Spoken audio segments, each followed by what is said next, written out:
Matthew and I want to welcome you all to the world premiere of Nightmare Alley. And to give a special thank you to all of our colleagues at Searchlight who have worked tirelessly to bring this evening and this movie to fruition, a movie that was just completed 2 weeks ago. So making The Shape of Water with Guillermo Del Toro was an extraordinary experience. And through it, we built a real friendship. Guillermo? Yeah? You are as kind and generous as you are talented, and we love you. Thank you. After finishing the film 3 years ago, we all looked at each other and asked, what should we do next? To our surprise, Guillermo quickly inquired about the 1947 noir classic Nightmare Alley, based on the great American novel. Guillermo said to us, this is a story in which there are no monsters, except the humans, of course. And we want to give a special shout out to our dream-producing triumvirate of Guillermo, Miles Dale, and Bradley Cooper. Noir is a genre that always reflects the time in which it's made. So post-war noir with Robert Mitchum reflects the anxiety of that time. Post-Vietnam with Elliot Gould reflects the anxiety of that time. Bob Raffleson's Postman Always Rings Twice, the neo-noirs of the 90s and the 80s and so forth. And I felt that the drama of our times right now is truth and lies and how we look at ourselves. And I felt it was urgent to reflect that anxiety on a noir for the 2020s. Rooney Mara,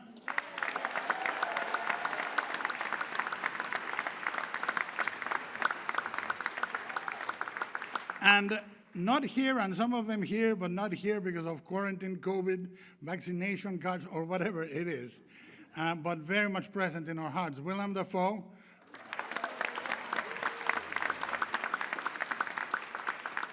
A guy that I'm told his name is Ron Perlman.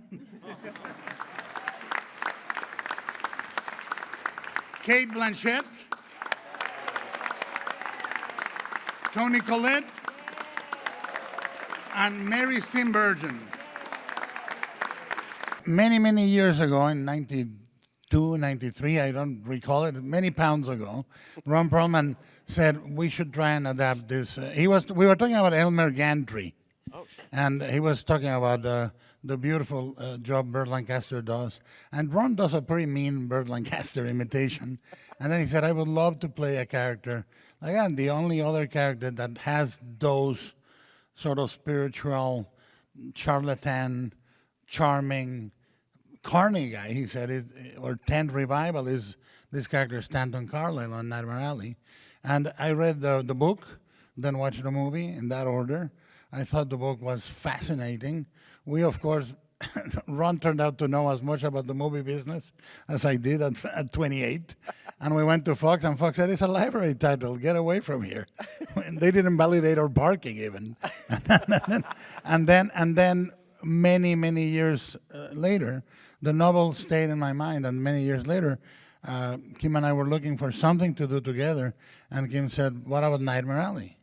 And I thought, well, that's fantastic, because we can do an exercise in complete freedom. No one's ever going to make it, because it's absolutely, we knew the ending was going to be brutal. We wanted to do this and that. I said, it's a fantastic thing. We wrote it in complete freedom, and then we made it. So much has been subverted within film noir. I think there's a general perception that film noir is a certain way, and there's so many different types of noir. I mean, you could see Ulmer's Detour. You could watch Leave Her to Heaven. They're so different.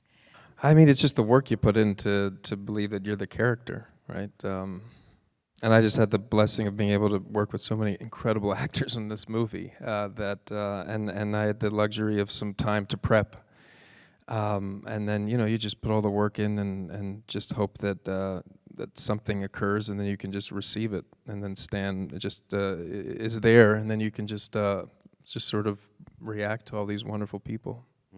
constantly we were amazed. I would love to say everything happened to us.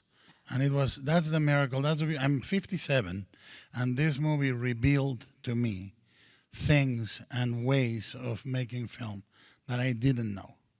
You know, and it's that partnership with all the actors, that discovery of truth before style. Respecting style as part of the storytelling, but finding those moments. It was beautiful.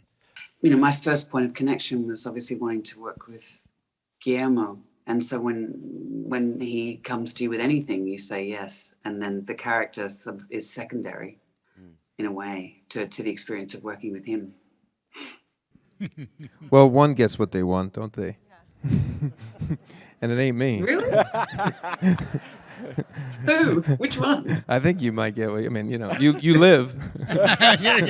Another scar in the neck. You want that? I don't know. You mean the main thing is he's just so lost, you know. So he doesn't even know that that's somebody that's a match or anything. I mean, he's just like he says to her in the beginning. She says, you know, what do I want? You know, to be found out just like everybody else. You know, that's just sort of what he wants, I think, and he gets it in the end. It's a happy ending for Stan. Mm-hmm. It is actually, in an odd way. It really is. Well, what we did discuss beautifully, and the movie revealed to us each time, it was the whole movie is a prologue for the last 2 minutes. Right. Really. And the most sacred act and most important act in everybody's life is the moment you reveal yourself to you, where you find out who you are. It's the most astounding moment of drama in every life. For some people, it happens in the last 2 minutes before they expire. For others, it is revealed in an opportunity, in an obstacle, in a relationship. And for us, it was about knowing Stan and loving Stan, not judging him. And then that moment of revelation, that final shot, we were looking at it as the Mount Everest. And we talked to Miles, and the 3 producers agreed. We said, we're going to carry that set through every week of shooting until we nail it. We're going to shoot Tim Blake Nelson's side, and we're going to shoot this side 15, 60 times, whatever we need. Take one. Whoa. Take one. The way she maps the character and the way she went at tracing Molly, we didn't want it an ingenue. And the past she has, and every character has a scar. I don't know. Maybe, hopefully, I have a good moral compass. Maybe, hopefully. But I don't know. It's weird. So we made this so long ago at this point, and you know, we had to come back because of COVID, because the whole world shut down, and I had a baby in between then. So literally, like when we came back to finish the film, like I had an out-of-body experience. Like I can't even really remember it. It's like a part of me wasn't there, and so it's such a weird thing to talk about. Like I don't fully even remember it. The thing, what he says is a man that needs forgiveness, and I think that's what we all need urgently, forgiveness. I mean, I think it's a character that hopefully you are following him one way as the victim, and there's that horrible turn when he says, I've hurt him. And you don't see it coming, nor does Stan. But it's, no character in this movie is just one color. They're all composites of many emotions and many positions as a human being should be, I believe. And Guillermo he kept pushing me to be, darker, darker, darker. And we got there in that moment, the God moment. And I'm glad because Pete had a realization. That was his epiphany, and that he'd never told anybody. And he needed to tell somebody that. And here was the opportunity. And it was kind of his gift that he could give to this wandering soul, as much as he had been a wandering soul too. I mean, they all are in the film. Yeah.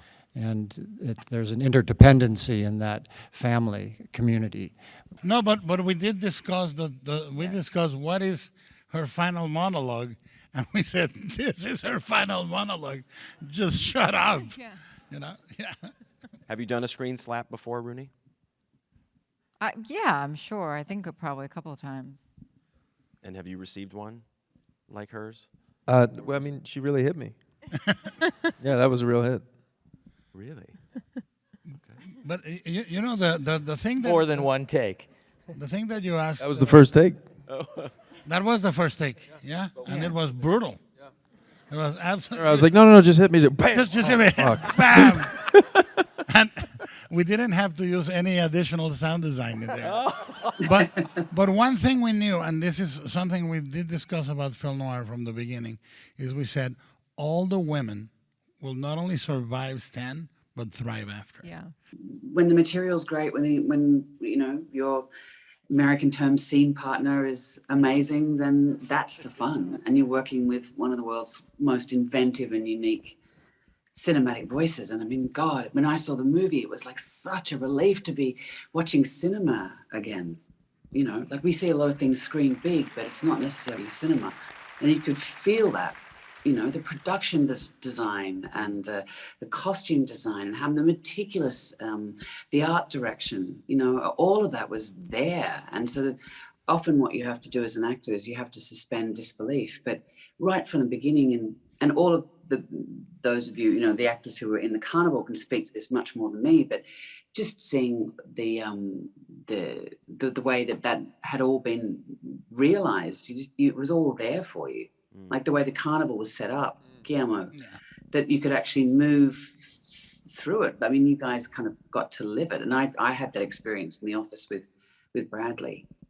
We should build the carnival in an exterior. We don't want it to become a manicured, horrible, over-designed little thing that we shoot against green screen. And the first thing was because when you're out there with the wind and the tents breathe, like a heart or a lung, and they go, and it was so dramatic. Of course, when we stopped for 6 months, many of those tents went away 3 counties away, like 10 miles each. They were blown away around the entire Ontario area, but we had to recuperate them. And the other thing is, everything that we like visually is to character. Hey, it's Lisa here with some behind-the-scenes trivia. Now, the first recorded use of special effects as we know them was done in 1857 by Oscar Rieslander. He took 30 different photo negatives and combined them into a single image. This was the first example of the montage print.